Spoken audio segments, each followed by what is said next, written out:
राधे राधे दोस्तों, आप सभी का स्वागत है गर्ग संहिता के एपिसोड 10 में। आज के एपिसोड में हम देखने वाले हैं कि गर्ग संहिता में बताया गया है कि श्री राधा कृष्ण का विवाह हुआ था। दोस्तों, अगर आप सबको ये सब जानना है तो वीडियो के अंत तक बने रहें। दोस्तों, अगर आप हमारे चैनल पर नए आए हो तो हमारे चैनल को सब्सक्राइब करके एक बार प्रेम से लिखिए जय जय श्री राधे। चलिए बिना किसी देरी से कथा को शुरू करते हैं। गर्ग संहिता का 16वां अध्याय। भांडीर वन में नंद जी के द्वारा श्री राधा जी की स्तुति, श्री राधा और श्री कृष्ण का ब्रह्मा जी के द्वारा विवाह, ब्रह्मा जी के द्वारा श्री कृष्ण का स्तवन तथा नव दंपति की मधुर लीलाएं। श्री नारद जी कहते हैं, राजन, एक दिन नंद जी अपने नंदन को अंग में लेकर लाल लड़ाते हुए गौओं को चराते हुए खिड़क के पास बहुत दूर निकल गए। धीरे धीरे भांडीर वन जा पहुँचे, जो कालिंदी नील का स्पर्श करके बहने वाली तिलवती शीतल समीर के झोंकों से कंपित हो रहा था। थोड़ी ही देर में श्री कृष्ण की इच्छा से वायु वेग का अत्यंत प्रखर हो उठा। आकाश मेघों की घटा से आच्छादित हो गया। तमाल और कदम्ब वृक्षों के पल्लव टूट टूट कर गिरने, उड़ने और अत्यंत भय का उत्पादन करने लगे। उस समय महान अंधकार छा गया। नंदनंदन रोने लगे। वे पिता की गोद में बहुत भयभीत दिखाई देने लगे। नंद को भी भय हो गया। वे शिशु को गोद में लिए परमेश्वर श्री हरि की शरण में गए। उसी क्षण करोड़ों सूर्य के समूह सी दिव्य दीप्ति उदित हुई, जो संपूर्ण दिशाओं में व्याप्त थी। वह क्रमशः निकट आती ही जान पड़ी। उस दीप्ति राशि के भीतर 9 नंदों के राजा ने विश्वानु नंदिनी यानी हमारी श्री राधा जी को देखा। वे करोड़ों चंद्रमंडल की कांति धारण किए हुए थे। उनके श्री अंगों पर आदिवन नील रंग के सुंदर वस्त्र शोभा पा रहे थे। चरण प्रांत में मंजीरों की धीर ध्वनि से युक्त नुपुरों का अत्यंत मधुर शब्द हो रहा था। उस शब्द में कंजील कलाप और कर्णों की झंकार भी मिली थी। रतन में हाल मुद्रिका बाजूबंदों की प्रभा से वे और भी उद्भासित हो रही थी। नाक में मोती की बुलाक और नकवेसर की अपूर्व शोभा हो रही थी। कंठ में कंठा सीमंत चूड़ामणि, कानों में कुंडल झलमला रहे थे। श्री राधा जी की दिव्य तेज से अभिभूत हो नंद ने तत्काल उनके सामने मस्तक झुकाया और हाथ जोड़कर कहा, राधे साक्षात पुरुषोत्तम है और तुम उनकी मुख्य प्राण वल्लभा हो। यह गुप्त रहस्य मैं गर्ग जी के मुख से सुनकर जानता हूँ। राधे, आपने प्राणनाथ को मेरे अंग से ले लो। ये बादलों की गर्जना से डर गए हैं। इन्होंने लीलावश यहाँ प्रकृति के गुरु को स्वीकार किया है, इसलिए इनके विषय में इस प्रकार का भयभीत होने की बात कही गई। देवी, मैं तुम्हें नमस्कार करता हूँ। तुम इस भूतल पर मेरी यथेष्ट रक्षा करो। तुमने कृपा करके ही मुझे दर्शन दिया है। वास्तव में तो तुम सब लोगों के लिए दुर्लभ हो। श्री राधा ने कहा, नंद जी, तुम ठीक कहते हो। मेरे दर्शन दुर्लभ ही है। आज तुम्हारी भक्ति भाव से प्रसन्न होकर ही मैंने तुम्हें दर्शन दिया है। श्री नंद जी बोले, देवी, यदि वास्तव में तुम मुझ पर प्रसन्न हो तो तुम दोनों प्रिया प्रीतम के चरणावृंद को मेरी सुदृढ़ भक्ति बनी रहे। साथ ही तुम्हारी भक्ति से भरपूर साधु संतों का संग मुझे सदा मिलता रहे। प्रत्येक युग में उन संत महात्माओं के चरणों में मेरा प्रेम बना रहे। श्री नारद जी कहते हैं, राजन, तब तथास्तु कहकर श्री राधा ने नंद जी को गोद से अपने प्राणनाथ को दोनों हाथों में ले लिया। फिर जब नंद राय जी उन्हें प्रणाम करके वहां से चले गए, तब श्री राधिका जी ने भांडीर वन में गईं। पहले गोलोक धाम से जो पृथ्वी देवी इस भूतल पर उतरी थी, वे उस समय अपना दिव्य रूप धारण करके प्रकट हुई। उक्त धाम में जिस तरह पद्मराग मणि से जटित सुवर्ण में भूमि शोभा पाती है, उसी तरह इस भूतल पर भी ब्रजमंडल में उस देवी भूमि का तत्क्षण अपने संपूर्ण रूप में आविर्भाव हो गया। वृंदावन काम पूरक दिव्य वृक्षों के साथ अपना दिव्य रूप धारण करके शोभा पाने लगा। कलिंद नंदिनी यमुनावी तट पर सुवर्ण निर्मित प्रसादों तथा सुंदर रत्न में सोपनों के संपन्न हो गईं। गोवर्धन पर्वत रत्नमयी शिलाओं से परिपूर्ण हो गया। उसके स्वर्ण में शिखर अपनी ओर से उद्भासित होने लगी।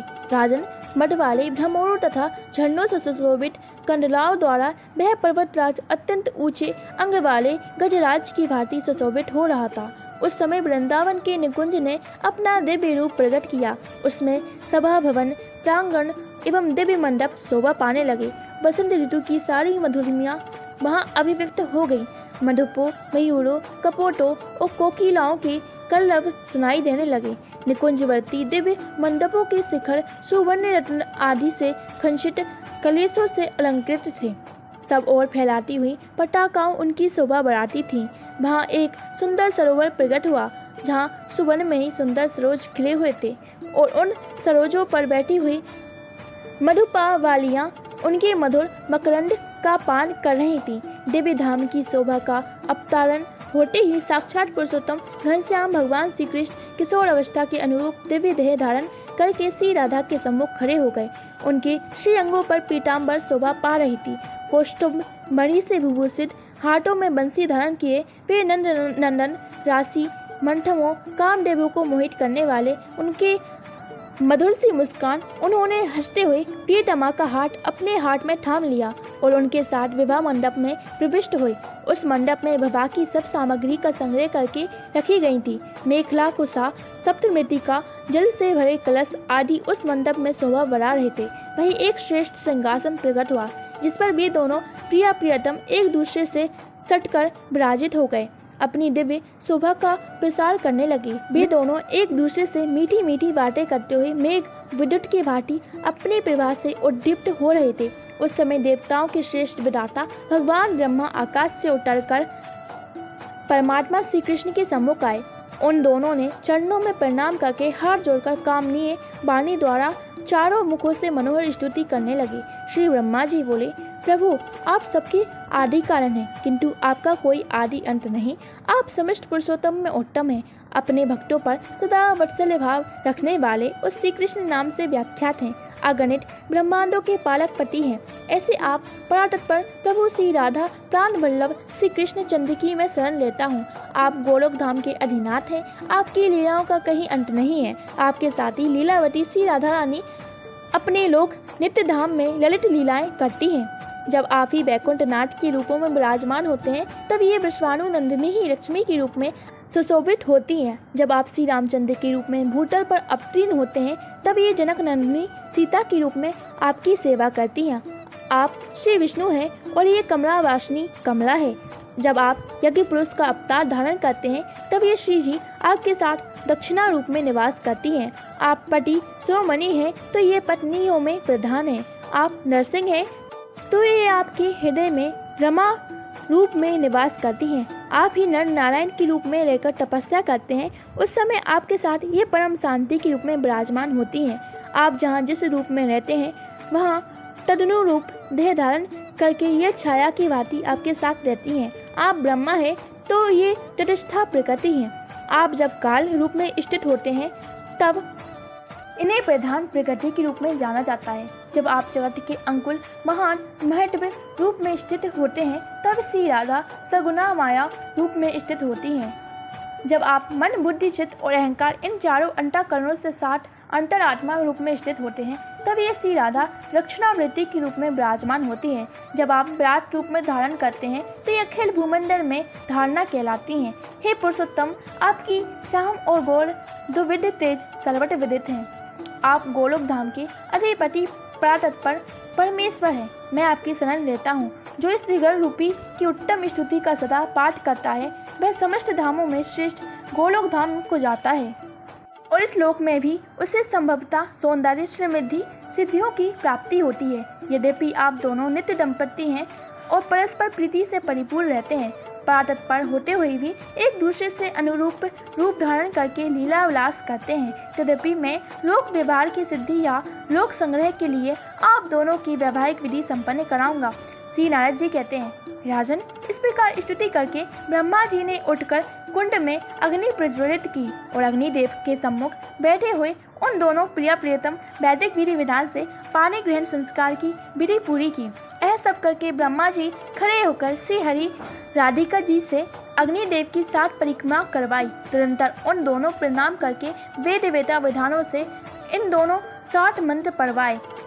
इसके बाद श्री कृष्ण ने वक्ष स्तर पर श्री राधिका का हाथ रखवाकर और श्री कृष्ण का हाथ श्री राधिका जी के पृष्ठ देश में स्थापित करके विधाता ने उनसे मंत्रों का उच्चारण पाठ करवाया। उन्होंने राधा के हाथों से श्री कृष्ण के कंठ में एक केसर युक्त माला पहनाई जिस पर भ्रमर गुंजर कर रहे थे। इसी तरह श्री कृष्ण के हाथों से भी वृषभानु नंदिनी के गले में माला पहनाकर वेदज्ञ ब्रह्मा जी ने उन दोनों से अग्निदेव को प्रणाम करवाया और सुंदर सिंहासन पर उन अभिभव दंपति को बैठाया।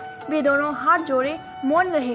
पितामह उन दोनों से 5 मंत्र पढ़वाए। जैसे पिता अपनी पुत्री सुयोग्य में हाथ में दान करता है, उसी प्रकार उन्होंने श्री राधा को श्री कृष्ण के हाथों में सौंप दिया। राजन, उस समय देवताओं ने फूल बरसाए, विद्याधरियों के साथ देवांगनाओं ने नृत्य किया। गंधर्वों, विद्याधरों, चरणों, किन्नरों मधुर स्वर में श्री कृष्ण के लिए सुमंगल गान किया। मृदंग, वीणा, मूर्छंग, वेणु, शंख, नगाड़े, दुंदुभी तथा कारताल आदि बाजे बजने लगे। तब आकाश में खड़े हुए श्रेष्ठ देवताओं ने मंगल शब्द का उच्च स्वर से उच्चारण करते हुए बारंबार जय जयकार किया। उस समय अवसर पर श्री हरि ने विधाता से कहा, ब्राह्मण, आप अपनी इच्छा के अनुसार दक्षिणा बताइए। तब ब्रह्मा जी ने श्री हरि से इस प्रकार कहा, प्रभु, मुझे अपने युगल चरणों की भक्ति ही दक्षिणा के रूप में प्रदान कीजिए। श्री हरि ने तथास्तु कहकर उन्हें अविष्ट वरदान दे दिया। तब ब्रह्मा जी ने श्री राधिका जी के मंगल में युगल चरण वृंदों को दोनों हाथों और मस्तकों से बारंबार प्रणाम करके अपने धाम को प्रस्थान किया। उस समय प्रणाम करके जाते हुए ब्रह्मा जी ने मन में अत्यंत हर्ष उल्लास छा रहा था। तदंतर निकुंज भवन में प्रियतमा द्वारा अर्पित दिव्य मनोरम चतुर्विध अष्ट अन्य परमात्मा श्री हरि ने हंसते हंसते ग्रहण किया और श्री राधा भी श्री कृष्ण के हाथों से चतुर्विध अन्न ग्रहण करते हुए उनकी दी हुई 5 सुपारी भी खाई। इसके बाद श्री हरि अपने हाथ से प्रिया का हाथ पकड़कर कुंज की ओर चले। वे दोनों मधुर आलाप करते तथा वृंदावन, यमुना तथा वन की लताओं को देखते हुए आगे बढ़ने लगे। सुंदर लता कुंजों निकुंजों में हंसते और छिपते हुए श्री कृष्ण को शाखा की ओट में देखकर पीछे से आती हुई श्री राधा ने उनके पीताम्बर का छोर पकड़ लिया। फिर श्री राधा भी माधव के कमलों पम आटों से छूटकर भागी। युगल चरणों से निपुणों की झंकार प्रकट हुई यमुना निकुंज छिप गई। जब श्री हरि ने एक हाथ की दूरी पर रह गई तब पुनः उठकर भाग चली। जैसे तमाल सुनहरी लता से मेघ चपलता से सुशोभित होता है तथा जैसे नीलम का महान पर्वत स्वर्ण अंकित कसौटी से शोभा पाता है, उसी प्रकार रमणीय श्री राधा से नंद नंदन श्री कृष्ण सुशोभित हो रहे थे। रास रसंग लीला के निर्जन प्रदेश में पहुंचकर श्री हरि ने श्री राधा के साथ रास का रस लेते हुए लीला रमन किया। भ्रमरों और मयूरों के कल कुंजन से मुखरित लताओं वाले वृंदावन में वे एक दूसरे कामदेव को गुम होने वाले थे। परमात्मा श्री कृष्ण हरि ने जहाँ मठ वाले भ्रमर गुंजराव करते थे, भोट से झरने तथा सरोवर जिनकी शोभा बढ़ाते थे और जिनमें दीप्तिमती लता बल्लियां प्रकाश फैलाती थी, गोवर्धन की उन कदराओं में श्री राधा के साथ नृत्य किया। तत्पश्चात श्री कृष्ण ने यमुना में प्रवेश करके वृषभानु नंदिनी के साथ विहार किया। वे यमुना जल में खिले हुए लक्षदल कमलों को राधा के हाथों में सौंपते हुए उनसे छीनकर भाग चले। तब श्री राधा ने भी हंसते हंसते उनका पीछा किया और उनका पीताम्बर, बंसी और बेट की छड़ी अपने अधिकार में कर ली। श्री हरि कहने लगी, मेरी बांसुरी दे दो। तब राधा रानी ने उत्तर दिया, मेरा कमल लौटा दो। तब देवेश्वर श्री कृष्ण ने उन्हें कमल दे दिया। फिर श्री राधा ने पीताम्बर, बंसी, बेट श्री हरि के हाथ में लौटा दी। इसके बाद फिर यमुना के किनारे उनकी मनोहर लीलाएं होने लगी। तदंतर भांडीर वन में जाकर ब्रजगोप रतन श्री नंद नंदन अपने हाथों से प्रिया का मनोहर श्रृंगार किया। उनके मुख पर पत्र रचना की, उनके दोनों पैरों में महावल लगाया, नेत्रों में काजल की पतली रेखा खींची और तथा उत्तम रत्नों से फूलों से उनका श्रृंगार किया। इसके बाद जब श्री राधा भी श्री हरि को श्रृंगार धारण कराने के लिए उद्यत हुई, उसी समय श्री कृष्ण अपनी किशोर अवस्था को त्याग कर छोटे से बालक बन गए। नंद ने जिस शिशु को जिस रूप में राधा के हाथों में दिया था, उसी रूप में वे धरती पर रोटने और भय से रोने लगे। श्री हरि को इस रूप में देखकर श्री राधा का भी तत्काल विलाप करने लगी और बोली, हरे, मुझ पर माया क्यों फैलाते हो। इस प्रकार विषादग्रस्त होकर रोती हुई श्री राधा से सहसा आकाशवाणी ने कहा, राधे, इस समय विचार न करो, तुम्हारे मनोरथ कुछ काल के पश्चात पूर्ण होगा। यह सुनकर श्री राधा शिशु रूपधारी श्री कृष्ण को लेकर तुरंत ब्रजराज की धर्मपत्नी यशोदा जी के घर गईं और उनके हाथों में बालक को देकर बोली, आपके पति देव ने मार्ग में इस बालक को मुझे दे दिया था।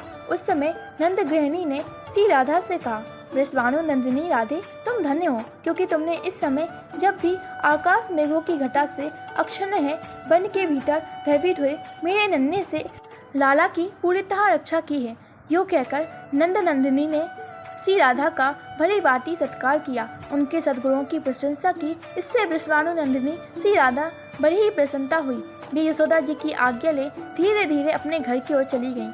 राजन, इस प्रकार श्री राधा के विवाह परम मंगलमयी गुप्त कथा का वर्णन भी मैंने तुम्हें सुनाया। जो लोग इसे सुनते पढ़ते अथवा सुनाते हैं उन्हें कभी भी पापों का स्पर्श नहीं प्राप्त होता है। इस प्रकार श्री गर्ग संहिता में गोलोक खंड के अंतर्गत श्री नारद बहुलास संवाद में श्री राधिका के विवाह का वर्णन नामक 16वां अध्याय पूरा हुआ। दोस्तों, आप सभी को ये कथा कैसी लगी हमें कमेंट करके बताइए और ऐसी ही वीडियो देखने के लिए हमारे चैनल को सब्सक्राइब करना ना भूलें। हमें आशा है कि आज तक किसी ने भी आपको यह रहस्य नहीं बताया हुआ श्री राधा कृष्ण का विवाह हुआ था। दोस्तों, क्या आप इस रहस्य को जानते थे? तो हमें कमेंट करके ज़रूर बताएं और एक बार प्रेम से लिखिए, राधे राधे।